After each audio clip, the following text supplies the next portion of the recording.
In today's video, I'm going to teach you how to delete your Google AdSense account in 2025 step by step. Whether you're transitioning to a new monetization strategy or simply tidying up your online presence, deleting an AdSense account is a straightforward process, but it requires careful attention to detail. So, let's get started. First, open your web browser and navigate to the Google AdSense start page. The easier way is to type Google AdSense in your search engine or use the link you might have saved earlier. Once the page loads, you'll see an option to sign in. Click on Sign In and enter your credentials. This is the email and password associated with your AdSense account. It's crucial to ensure you're logging into the correct account, especially if you manage multiple accounts, to avoid any unintentional errors.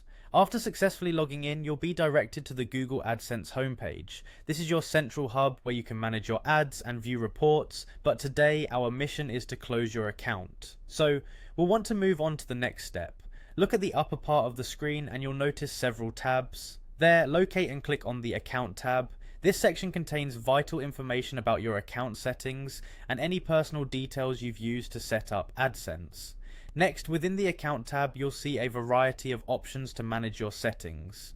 What we need to do here is click on the Settings option, as it allows us to make changes to the account itself. Now you're in the Settings menu, and what you'll need to do is look for Account Information. Click on that and it will take you to a screen that provides all the data associated with your AdSense account, such as your publication ID, your contact details, and more. Now for the final steps, the most important part, scroll down and find the Close Account option. Clicking here is a significant action, as it will lead to closing your AdSense account.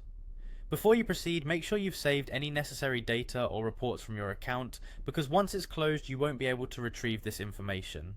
Confirm that you're ready and follow any prompts that might require you to acknowledge the closing of the account and the loss of certain data. And there you have it. Your Google AdSense account should now be closed. Always remember to monitor your email for any confirmation messages that Google may send detailing the closure. Thank you for watching this video on how to delete your Google AdSense account. Make sure to like and subscribe for more helpful content.